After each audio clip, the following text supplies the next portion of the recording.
Sobat investor, pernah nggak sih kalian ngerasa bingung kenapa IHSG bisa menguat?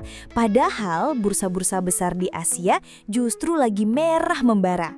Hari ini kita bahas fakta menarik yang terjadi di pasar modal Indonesia. Ketika tekanan global datang dari arah Presiden Amerika, Donald Trump, dengan ancaman tarif baru yang bikin bursa Asia kelabakan, justru IHSG kita melaju dengan percaya diri. Ibarat kapal yang tetap tenang di tengah badai, pasar modal Indonesia menunjukkan daya tahan yang patut diacungi jempol. Tapi tunggu dulu, nggak semua berita bikin tenang. BEI baru aja merilis peringatan Unusual Market Activity alias UMA. Dan salah satu saham yang kena sorot adalah PT Sanur Hasta Mitra Tbk atau MINA milik Happy Hapsoro. Pergerakan harganya belakangan ini jujur aja bikin banyak investor garuk-garuk kepala. Sementara itu di sektor tambang ada kabar baik dari Haritan Nickel, NCKL, yang sukses menjaga kinerja dan komitmen ESG di semester pertama tahun ini. Tapi di sisi lain ada juga kabar yang agak bikin merenung. Indika Energy INDY lagi tertekan pendapatannya karena kontribusi dari sektor batubara mulai menurun.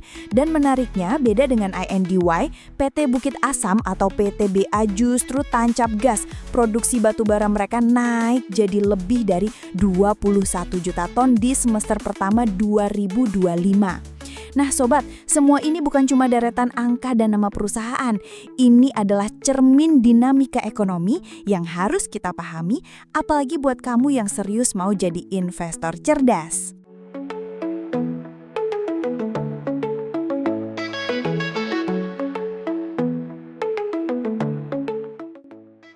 Sobat, di saat bursa-bursa Asia sedang tenggelam di lautan merah akibat bayang-bayang tarif baru Presiden Trump, IHSG justru tampil beda, menguat dengan percaya diri.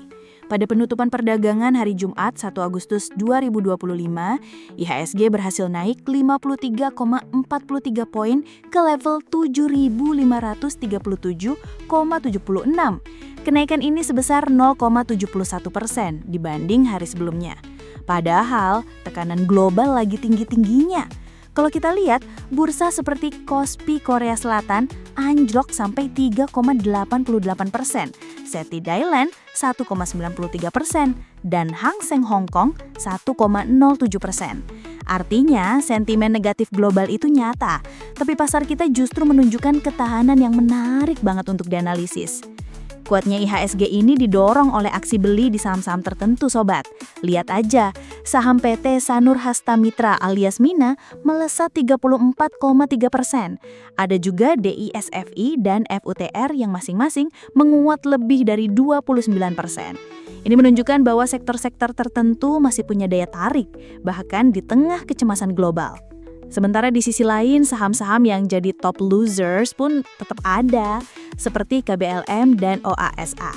Tapi yang menarik, ketika mayoritas bursa Asia tumbang oleh ketidakpastian tarif, Indonesia tetap mampu mencuri atensi investor. Bisa jadi, ini sinyal bahwa investor asing mulai melihat Indonesia sebagai pasar yang relatif stabil, apalagi dengan inflasi yang mulai terkendali dan pertumbuhan ekonomi yang tetap positif di tengah perlambatan global.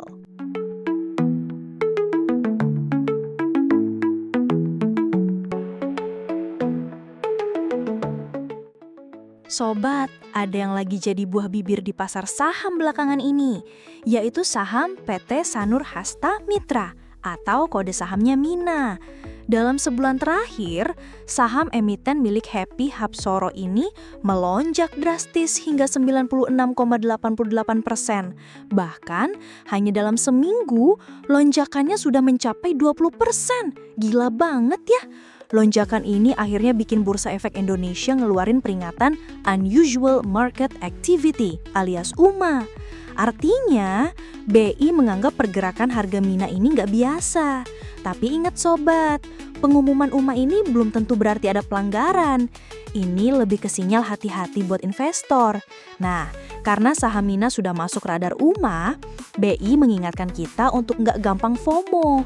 Penting banget buat mempertimbangkan beberapa aspek sebelum ikut-ikutan beli.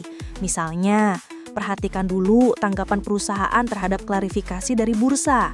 Lalu, Cek juga kinerja keuangan dan keterbukaan informasi perusahaan. Apakah sudah lengkap dan jelas? Jangan lupa juga, kalau ada rencana corporate action yang belum disetujui RUPS ya, sebaiknya ditunggu dulu kejelasannya. Karena di dunia saham, yang loncat tinggi belum tentu stabil. Jadi tetap berinvestasi dengan logika ya sobat.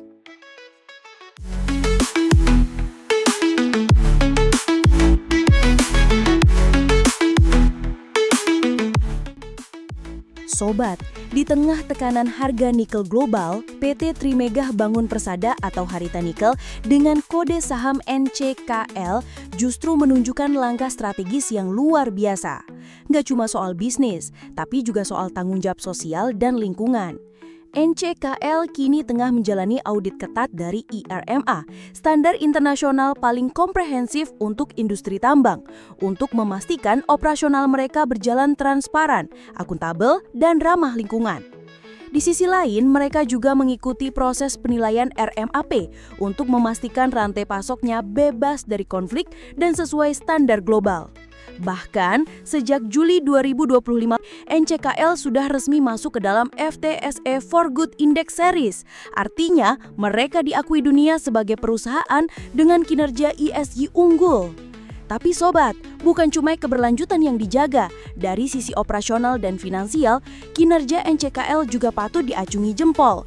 Semester pertama 2025, pendapatan mereka tembus 14,10 triliun rupiah. Ini didukung oleh meningkatnya output produksi dan penjualan di seluruh lini, baik dari tambang biji nikel maupun hasil olahan seperti nikel ferronikel dan nikel sulfat. 4 line smelter RKEF baru sudah aktif dan permintaan internal dari unit-unit pengolahan terus naik. Strategi efisiensi dan struktur usaha yang terintegrasi bikin mereka bisa kendalikan biaya, jaga margin, dan tetap kompetitif meskipun pasar lagi fluktuatif. Jadi, Harita Nikel ini bukan sekedar main tambang, tapi main strategi jangka panjang.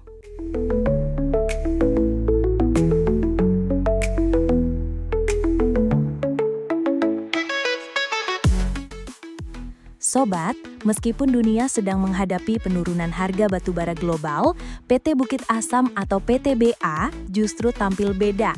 Dalam 6 bulan pertama tahun 2025, PTBA berhasil memproduksi 21,73 juta ton batubara, naik 16% dibanding tahun lalu.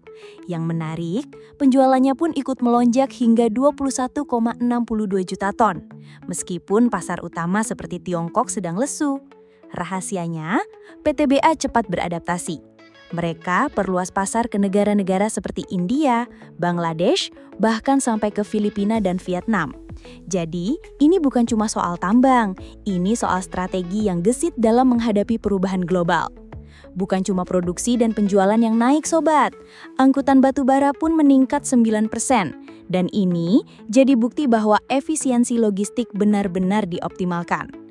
Meskipun harga jual rata-rata turun 4% dan biaya operasional naik karena harga BBM yang makin mahal, PTBA tetap bisa mencatatkan pendapatan sebesar 20,45 triliun rupiah dan laba bersih 833 miliar rupiah.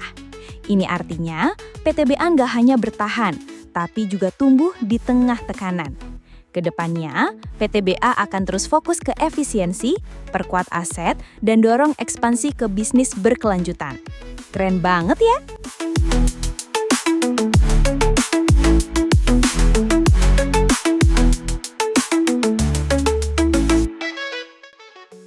Sobat, kinerja PT Indika Energi atau INDY di semester pertama 2025 bener-bener bikin kening berkerut. Bayangin aja, laba bersih mereka anjlok sampai 89% dibanding tahun lalu. Dari sebelumnya 21 juta dolar, kini cuma tersisa 2,24 juta dolar. Ini bukan sekadar angka, ini sinyal penting buat kita para investor. Apa penyebabnya? Ternyata pendapatan INDY turun hampir 20% dibanding semester pertama 2024. Jadi hanya 956,81 juta dolar. Sektor batubara dan energi yang selama ini jadi tulang punggung bisnis mereka nggak mampu memberikan kontribusi optimal karena harga komoditas global yang lagi lesu dan permintaannya yang stagnan. Gak cuma itu, laba kotor juga ikut tergerus 33%, bahkan laba sebelum pajaknya turun lebih dari separuh. Artinya, INDY sekarang harus kerja ekstra keras untuk mempertahankan profitabilitas di tengah tekanan industri. Tapi sobat, kalau kita lihat lebih dalam, sebenarnya beban pokok pendapatan mereka juga ikut turun. Ini menunjukkan bahwa manajemen tetap berupaya efisien, meskipun permintaan pasar lagi lesu. Dan menariknya, liabilitas INDY juga turun tipis. Jadi neraca mereka nggak benar-benar kolaps. Pertanyaannya sekarang, akankah INDY tetap bertahan di sektor energi? Atau mereka akan percepat transformasi bisnis ke sektor non-batu bara? Ini yang harus kita pantau terus.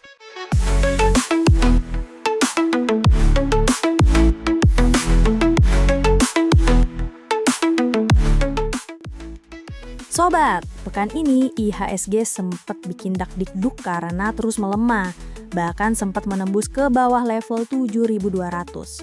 Banyak sentimen global ikut bermain, termasuk ketidakpastian suku bunga The Fed dan rilis data-data ekonomi dari Amerika Serikat.